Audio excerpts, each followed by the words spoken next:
غنیمت ان کو نہیں ملی، اللہ کی ناراضگی ان کو مل گئی. رجعوا وباؤ، دیکھو یہاں پر تمہارے نسخوں میں واو کے بعد جمع کا الف ہے نہیں ہے. حالانکہ جو جمع ہوتا ہے نا، ماضی کا جمع، اس کے آخر میں علامت فاعل الف ہوتا ہے یا نہیں؟ با با باؤ ہے نا، یہاں ہے یہ رسم عثمانی ہے، کتابت عثمانی ہے. عثمان رضی اللہ عنہ نے اس طرح لکھوا ہے. اس کی وجہ ملتی ہے کہ اس طرح کیوں؟ بس اس کی کوئی وجہ، بس وہ کتابت عثمانی شاذہ ہے، بس اس کو یہ کہہ سکتے ہیں.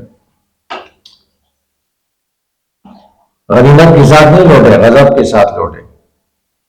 بغضب من اللہ، تو دیکھو میں نے عرض کیا تھا جہاں یہودی کا ذکر ہوگا وہاں غضب کا ذکر ہوگا. امت غضبیہ مغضوب علیہم، اور غضب کے اسباب اب ذکر ہوتے ہیں. وباءوا بغضب من اللہ، تو غضب کی کیوں آیا؟ ذالک یہ غضب جس کے مستحق ٹھہرے، بِأَنَّهُمْ اس سبب سے کہ بے شک یہ کانوا یکفرون بآیات اللہ، کہ اللہ کی آیتوں کا کفر کرتے تھے، انکار کرتے تھے. تو اللہ نے غضب سے ان کو سزا دی. نمبر 2، وَيَقْتُلُونَ النَّبِيِّينَ بِغَيْرِ الْحَقِّ، اور قتل کرتے تھے نبیوں کو ناحق. بغیر الحق یہ ایک مرتبہ سمجھ لو، ادھر ہر جگہ سمجھ میں آئے گا. کئی جگہ آتے ہیں نا بغیر الحق بغیر الحق، تو کیا نبی کا قتل بحقین بھی ہوتا ہے؟ نہیں، یہ خیر مزید قباحت اور مزید شناعت کے لیے ہے. نبی کا قتل تو بحقین ہو ہی نہیں سکتا ہے.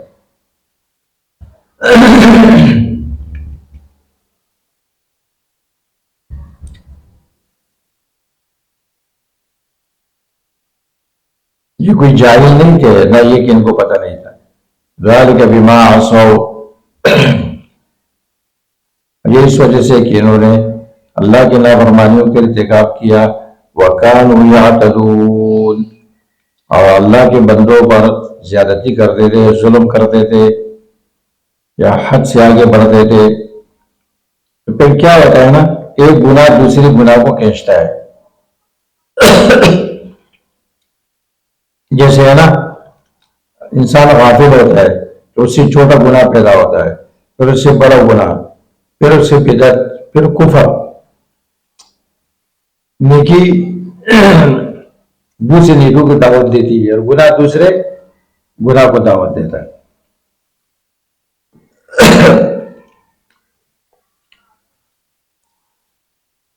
اب یہ جو خطاب ہے،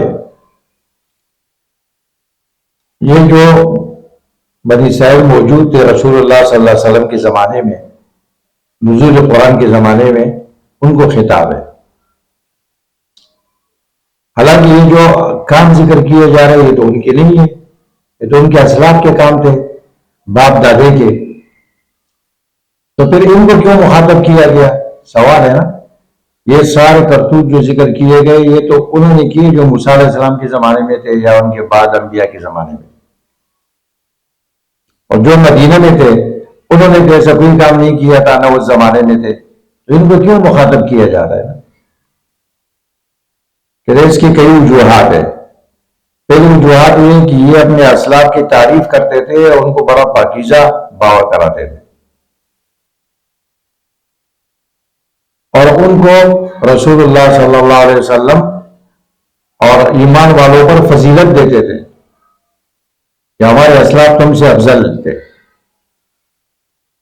اور اللہ نے کچھ ان کے احوال ذکر کیے کہ تمہارے اسلاف تو یہ تھے، پھر دیکھو ان کی کیا فضیلت ہے.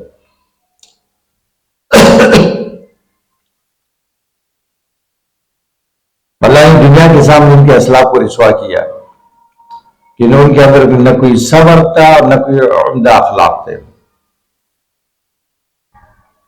تو جب ان کے اسلاف کی یہ حالت ہے تو جو موجودہ ہے ان سے کیا خیر کی توقع رکھی جا سکتی ہے؟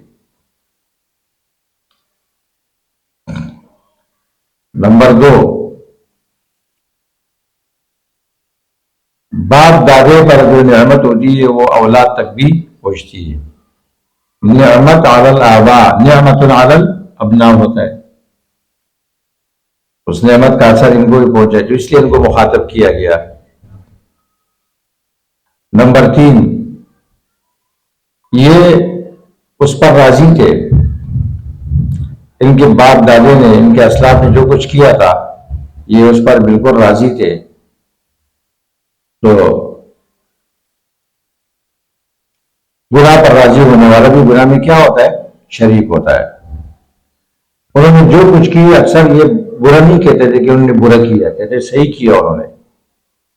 تو راضی بالمعصیت شریک فی المعصیت ہوتا ہے. راضی بالمعصیت شریک فی